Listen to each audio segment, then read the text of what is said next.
On va parler crochet aujourd'hui et je vais t'apprendre 5 erreurs à ne jamais faire sur un crochet. Si tu as envie d'avoir des crochets efficaces, si tu as envie d'avoir des crochets percutants et qui vont créer des dégâts massifs, eh bien écoute bien cette vidéo.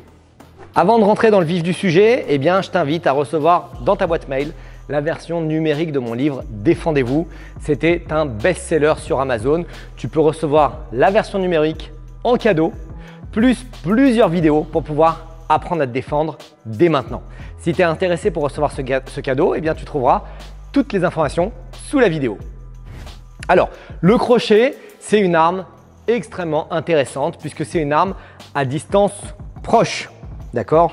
Contrairement au coup de poing direct qui a une distance moyenne ou contrairement au coup de pied direct qui a une distance longue, là on est sur de la distance proche, c'est-à-dire c'est la distance à laquelle les personnes vont se retrouver lorsqu'ils commencent à s'embrouiller. On commence toujours à s'embrouiller à distance longue. Qu'est-ce que tu as? Qu'est-ce que tu as? Pourquoi tu me regardes? Et puis ça vient ici, à distance proche. Tu vois? Donc crochet, très très bonne frappe. Deuxièmement, crochet c'est très intéressant parce qu'on est sur des nouvelles lignes d'attaque. D'accord? Si on regarde le coup de poing direct, on est sur l'avant. C'est-à-dire que si la personne protège son visage, on ne peut plus frapper vers l'avant.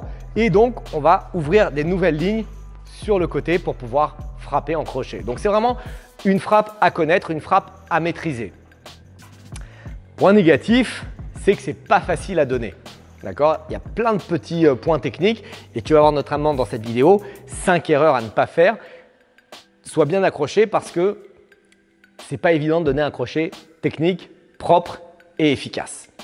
La première erreur que les gens font, c'est de ne pas taper avec la bonne surface sur le poing.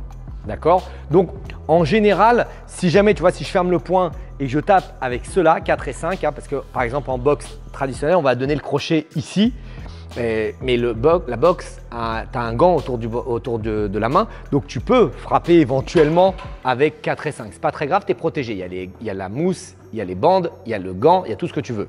En rue, on n'a pas de gant. D'accord? Donc, on a modifié en Krav Maga la technique pour frapper ici. D'accord? Je crois qu'il y a quelques systèmes de boxe qui le font. Nous, en Krav Maga, quand on apprend aux débutants, on est directement à cette position pour être sûr de frapper avec 2 et 3 et pas frapper avec 4 et 5. Donc ça, c'est la première erreur que les gens font, taper avec la mauvaise partie du poing. Deuxième erreur que les gens font, on le retrouve aussi dans le coup de poing direct. D'ailleurs, j'avais fait une vidéo sur le coup de poing direct, je t'invite à la regarder, c'est de ne pas bien fermer le poing. Éventuellement, comme un coup de poing direct, le crochet, on pourrait le taper ici. Ok, ça veut dire avec la paume de main. On peut faire sans aucun problème.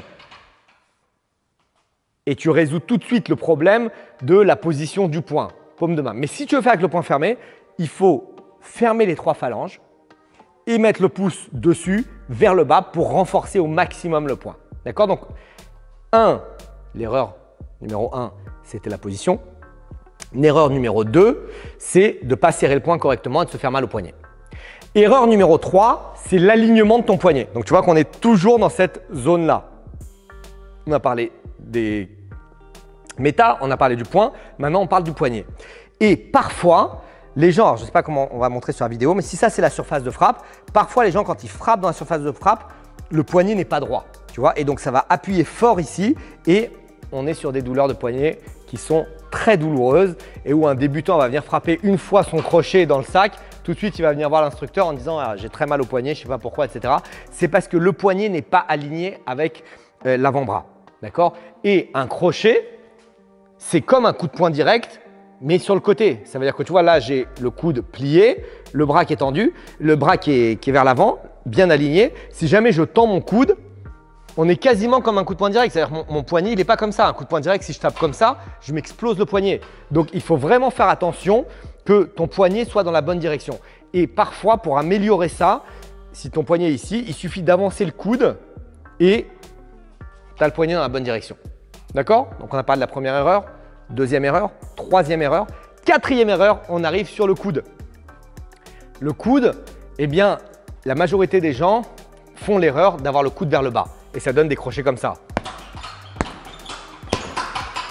Alors, effectivement, ça tape sur le côté, il n'y a pas de problème, effectivement. Mais comme le coude est en bas, ça n'a aucun effet. D'abord, tu risques de prendre un coup, puisque si j'ai le coude vers le bas, j'ai le visage qui est ouvert. Et 2, si ton but c'est de passer derrière la garde de l'adversaire, tu passes derrière la garde, ben là tu vas te taper la garde. Donc en levant le coude, bam, tu es derrière la garde. Donc un point clé, c'est l'avant-bras parallèle au sol. D'accord? Si l'avant-bras est parallèle au sol, 1, tu as la protection et 2, tu es sûr que tu es passé derrière la garde de l'adversaire. D'accord? Donc, premier, deuxième, troisième, quatrième, cinquième point clé, rotation des épaules, rotation des hanches. Les gens qui ne tournent pas les hanches ou qui ne tournent pas les épaules, c'est une erreur à ne pas faire. Tu veux être puissant, tu veux être efficace, tu veux te créer des dégâts. Tu ne vas pas frapper pour être gentil avec l'agresseur, tu vas frapper pour créer des dégâts. Il faut absolument que tu mettes de la puissance de frappe. Et pour mettre de la puissance de frappe, eh bien, tu as la rotation des épaules. Regarde bien les hanches qui pivotent et le pied au sol qui pivote aussi pour pouvoir rentrer avec de la force. Si jamais je frappe juste ici, il n'y a pas de force. Il y a du bruit avec la chaîne, mais il n'y a pas de force. Donc, tu dois pivoter bam, tout ton corps pour sortir de la puissance. Et si tu tapes avec le poing droit, épaule, hanche et pied droit, si tu tapes avec le poing gauche, épaule, hanche et pied gauche pour rentrer. Et tu vois qu'il y a le bras parallèle et il y a le poignet dans la bonne direction. Donc, pour récapituler, puisqu'on arrive à la fin de la vidéo, les erreurs à ne pas faire. Okay? Tu ne dois pas frapper avec la partie faible du poing, mais tu dois pas frapper avec la partie forte du poing. Tu dois avoir le poing fermé fort pour pouvoir avoir une surface de frappe puissante. Tu dois avoir le poignet aligné pour que tous les segments puissent pénétrer fort dans la cible. Tu dois avoir le coude en haut pour pouvoir frapper correctement et passer derrière la garde de la personne.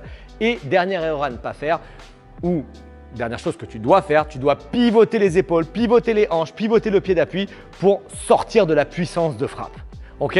C'est 5 erreurs à ne pas faire. Encore une fois, tu dois être conscient si tu fais ces erreurs ou non. Pour être conscient si tu fais ces erreurs, eh bien, filme-toi. Tu prends ton téléphone, tu mets sur enregistrement, tu fais des crochets dans le vide parce que moi, je suis persuadé qu'on peut améliorer sa technique même si on est seul chez soi. Et j'en suis la preuve vivante puisque je me suis très longtemps entraîné tout seul en Krav Maga. Je te raconterai cette histoire dans une autre vidéo. Mais tu peux t'améliorer chez toi. Donc, enregistre-toi et regarde la vidéo en regardant si tu fais ces erreurs. Et si tu fais ces erreurs, eh bien, regarde cette vidéo là qui est en train de passer sur YouTube et fais les modifications pour pouvoir améliorer. Voilà, c'est tout pour la vidéo. N'hésite pas si tu as des questions à me poser, les questions dans la zone de commentaires sous la vidéo. N'hésite pas à partager, n'hésite pas à t'abonner et je te retrouve très vite pour une prochaine vidéo.